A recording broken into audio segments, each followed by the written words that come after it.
विश्वं दर्पण दृश्यमान नगरी तुल्यं निजान्तर्गतं पश्यन्नात्मनि माया बहिर्बोधभूतं यथा निद्रया या साक्षात् कुरुते प्रबोध समये स्वात्मानं मे वाद्वयं तस्मै श्री गुरुमूर्तये नमः। इदं श्री दक्षिणामूर्तये ओम। इस वीडियो में बताते हैं जगत का स्वरूप। भगवान शंकराचार्य ने भाष्य में लिखा क्या, अस्य जगतो नाम रूपाभ्याम व्याकृतस्य अनेक कर्त भोक्तृ संयुक्तस्य प्रतिनियत देश काल निमित्त क्रिया फलाश्रयस्य मनसाप्य अचिंत्य रचना रूपस्य जन्म स्थिति भंग यतः सर्वज्ञात सर्वशक्ते कारणात् भवति तद ब्रह्मेति वाक्य शेषः। भाष्य है ना। एक दिन एकांत में ईश्वर बैठा कविता करने की संकल्प करके कि चलो कविता करते। उसने कहा अनंत गगन है, वायु स्पंदित हो रही है, तेज प्रकाशित हो रहा है, जल रसमय हो रहा है, पृथ्वी धारण कर रही है, आदि आदि।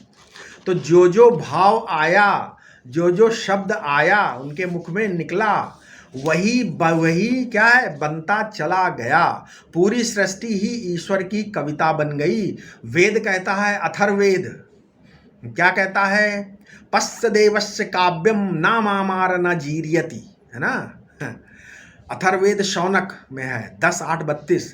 ईश्वर के इस काल को देखो, ईश्वर के इस काव्य को देखो, ये न मरती है न बुढ़ी होती है। इसमें तेरा मेरा कहाँ है, दुख सुख कहाँ है। ईश्वर तो आनंद स्वरूप है ना। असल में लोग गार्डन मतलब बगीचे को तो देखते हैं, उसको नहीं देखते जिसका ये गार्डन है बनाया हुआ। बगीचे को किसने बनाया है ये नहीं देखते हैं। संसार को देखो, क्योंकि दृष्टि है तो देखोगे नहीं, देखना पड़ेगा, परंतु देखने में राग द्वेष नहीं होना चाहिए। भोग दृष्टि से मत देखो सृष्टि में जितने भी नाम रूप हैं उनका व्याकरण ईश्वर की बुद्धि में रहता है। इसलिए बोलते हैं नाम रूपाभ्याम व्याकृतस्य, है ना। जिसने भी ये सृष्टि बनाई होगी वो अवश्य ही चेतन होना चाहिए, सर्वज्ञ और सर्वशक्तिमान भी होना चाहिए। उसी को वेदांत ने यहाँ क्या बोला, ब्रह्म कहा है। यदि कहो नहीं सृष्टि शून्य से, जड़ परमाणु से, जीव से भी हो सकती है, तो फिर ईश्वर की क्या आवश्यकता है ना। तो जीव से सृष्टि कैसे, तो जीव तो स्वयं उपाधि की उपज है, और उपाधि में उत्पत्ति स्थिति प्रलय देखने में आते हैं। अतः उपाधि का उत्पादक स्वयं उसका उत्पाद्य जीव कभी नहीं हो सकता। तो कर्ता भी कई प्रकार के होते हैं। कोई जीव केवल कर्ता ही होते हैं, भोक्ता नहीं होते, और कोई कर्ता भोक्ता दोनों होते हैं। जीव अपनी सीमित शक्तियों से इस वैविध्यपूर्ण सृष्टि का निर्माण नहीं कर सकता, है ना। वैविध्यपूर्ण सृष्टि का निर्माण नहीं कर सकता, जीव कभी नहीं कर सकता। सृष्टि जड़ से भी नहीं बन सकती। देखो संपूर्ण सृष्टि नियमबद्ध है, ये तो बुद्धि का ही कमाल है। जड़ में तो क्रिया यंत्रवत ही होती है ना। जगत का कारण जड़ नहीं, इसलिए चेतन है। तो सृष्टि के नियमों में जो व्यतिक्रम है वो भी जगत के मूल में चेतन को ही सिद्ध करता है। शून्य से भी सृष्टि नहीं हो सकती, क्योंकि जहाँ कुछ है ही नहीं उससे कुछ कैसे उत्पन्न हो सकता है ना।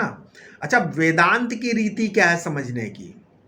वेदांत बोलता है भाई देखो, पहले अल्प उपाधि वाले जीव को सिद्ध करता है वेदांत, ठीक है। फिर क्या है, सर्व उपाधि वाले ईश्वर को वेदांत सिद्ध करता है। फिर निर्विशेष चिन्मात्र में अभेद सिद्ध कर देता है, ये है। तो इसका अंतिम निष्कर्ष ये निकलता है कि चिन्मात्र ब्रह्म है, और चिन्मात्र ही जगत की उत्पत्ति स्थिति प्रलय का अधिष्ठान है। वो ब्रह्म जगत का निमित्त ही नहीं बल्कि उपादान कारण भी है, अर्थात ब्रह्म जगत का अभिन्न निमित्तोपादान कारण है। इसके अतिरिक्त शास्त्र योनि कहा गया ना, आगे बताएंगे ब्रह्मसूत्र में। इसके अतिरिक्त शास्त्र योनि होने के कारण उसकी सर्वज्ञता और सर्वशक्तिमत्ता सिद्ध होती है। श्रुति ने तत्पद से उसी समष्टि उपाधिगत चैतन्य को सूचित किया है, तथा त्वम पद से व्यष्टि उपाधिगत चैतन्य को सूचित किया है, और तत्वसी महावाक्य से उन दोनों चैतन्यों का अभेद तथा अभेद की दृष्टि से उपाधि का मिथ्यात्व सूचित किया है।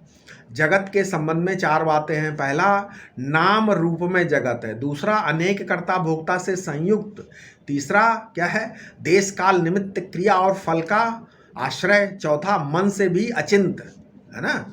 और इसी प्रकार ब्रह्म के संबंध में भी 5 बातें हैं। पहला, नाम रूप का आश्रय और प्रकाशक। दूसरा, कर्तृत्व, भोक्तृत्व एवं अनेकत्व की उपाधियों का आश्रय एवं उनके भावाभाव का प्रकाशक। तीसरा, देश काल निमित्त क्रिया और फल के भावाभावों का प्रकाशक एवं अधिष्ठान।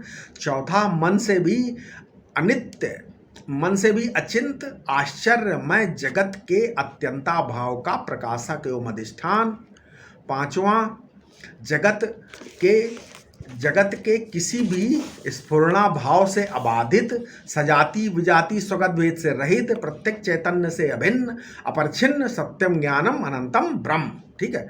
अब क्या है, मूल प्रश्न यह है कि वेदांत अपौरुषेय ज्ञान का विचार करता है या वेदांत अपौरुषेय ज्ञान का विचार करता है या पौरुषेय का?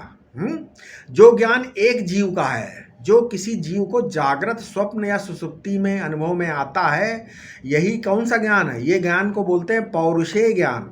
और एक ज्ञान है जो जीव का अपना स्वरूप है, जो जीव का विषय नहीं होता, वो जीवकृत या जीव भोग्य नहीं है, वो प्रत्येक पौरुषेय ज्ञान के पूर्व और उत्तर विद्यमान रहता है। ठीक है। उस अनंत अधिष्ठान से पंचभूतों की उत्पत्ति हुई, जिसमें पंचभूत का बीज है। उसको जानने की प्रक्रिया ये है कि जब आप अपने को निर्बीज जानोगे, तब फिर आप क्या है, जगत के मूल कारण को निर्बीज जान सकोगे। जब निर्बीज और निर्विशेष की एकता को पहचानोगे, तब कहीं जाके तत्व ज्ञान आपको प्राप्त होगा। समझ में आया? श्रुति निर्बीज ब्रह्म का निरूपण करती है, तुम्हारे मनोराज्य का या किसी बीज का निरूपण नहीं करती। जो यास्क मुनि ने, लोग बोलते यास्क मुनि ने बोला है क्या, जायते अस्ति विपरिणमते वर्धते अपक्षीयते विनश्यति, ये वर्णन किया है, वो तो उन्होंने ये दुनिया पैदा होने के बाद अपना अनुभव करके लिखा है ना। परंतु जब श्रुति बोलती है क्या, यतो वा इमानि भूतानि जायन्ते येन जातानि जीवन्ति यत् प्रियन्ति अविशम विशन्ति तद विजिज्ञासस्व तद ब्रह्म। तो ये तो 5 भौतिक वस्तुओं के बारे में नहीं है, ये स्वयं पंचभूतों की उत्पत्ति स्थिति विनाश का वर्णन ब्रह्म करता है। नहीं, मतलब ये 5 भौतिक वस्तुओं के बारे में नहीं है, ये जायन्ते वगैरह जन्मादि, ये क्या है, स्वयं पंचभूतों की उत्पत्ति स्थिति विनाश का वर्णन ब्रह्म से करती है। श्रुति के अनुसार ब्रह्मज्ञानियों की ब्रह्माकार वृत्ति उत्पन्न होकर ब्रह्म का ज्ञान होता ही है। श्रुति बोलती है कि ब्रह्माकार वृत्ति अगर उत्पन्न होगी तो ब्रह्म ज्ञान होएगा ही, है ना। सत्य का साक्षात कराने वाली होने के कारण श्रुति क्या प्रामाण्य है। एक और बात भी है, श्रुति प्रतिपाद वस्तु का साक्षात्कार हो जाने पर बाद नहीं होता, श्रुति प्रतिपाद वस्तु का बाद नहीं होता, साक्षात्कार होने पर भी। ठीक है। तो परंतु श्रुति को हम सच्ची इसलिए समझते हैं कि उससे सच्ची वस्तु का साक्षात्कार होता है, वो स्वयं मिथ्या हो जाता है। किसी भी व्यक्ति के कथन में अपने कथन को मिथ्या करने का सामर्थ्य ही नहीं है, अतः वह अद्वैत नहीं हो सकता। अद्वैत केवल श्रुति प्रतिपाद्य है, व्यक्ति प्रतिपाद्य नहीं। अच्छा, लोग बोलते शब्द प्रमाण और श्रुति प्रमाण में अंतर है। शब्द प्रमाण क्या है, श्रुति प्रमाण, तो दोनों में अंतर है। श्रुति इंद्रियों से ज्ञान का प्रत्यक्ष नहीं कराती, कि ये आँख से नहीं दिखाती। शब्द प्रमाण दूसरी चीज है और श्रुति प्रमाण दूसरी चीज है। शब्द माने क्या, मान लो खटपट हो रहा है, कट हो रहा है, च्याऊ म्याऊ हो रहा है ना, तो कान से शब्द सुनाई पड़ते हैं, ध्वनि का अनुभव कान से होता है। ये कोई शब्द प्रमाण थोड़ी है ये। हृदय में जो तदाकार वृत्ति उदय होती है, देश काल वस्तु की कल्पना से रहित, सजाति विजाति स्वगत भेद की कल्पना से रहित, जो अखंडार्थ धी का उदय होता है, उसमें अखंडार्थ का प्रत्यक्ष होते ही ये धी बाधित हो जाती है। समझ में आया? वो अखंडार्थ धी ही श्रुति प्रमाण है। ठीक है, क्या है, अखंडार्थ धी श्रुति प्रमाण है। इसलिए अखंडार्थ भी व्यक्तित्व का जनक नहीं है, उल्टे हुए तो वह तो व्यक्तित्व का निषेधक है ना। तो वक्ता चाहे जो हो, यदि वो श्रुति के अनुसार बोलता है तो श्रुति हुई स्वतः प्रमाण, है ना। और वक्ता हो गया परता प्रमाण, ठीक है। तो जगत की उत्पत्ति, स्थिति और प्रलय जिस ब्रह्म से होते हैं ये कहा गया है। ये नहीं कहा गया है कि जगत का जन्म ब्रह्म से होता है, समझ में आया। अगर ये कहते तब तो ब्रह्म जगत का केवल उपादान कारण सिद्ध होता, निमित्त नहीं सिद्ध होता, ठीक है, समझ में आ रहा है। तो ब्रह्म जगत का अभिन्न निमित्तोपादान कारण है, यह सिद्ध हो गया, ठीक है। आशा है आपको जरूर समझ में आ रहा होगा। अब इसके आगे हम अपने अगले वीडियो में बताएंगे, ठीक है। ओम शांति शांति शांति।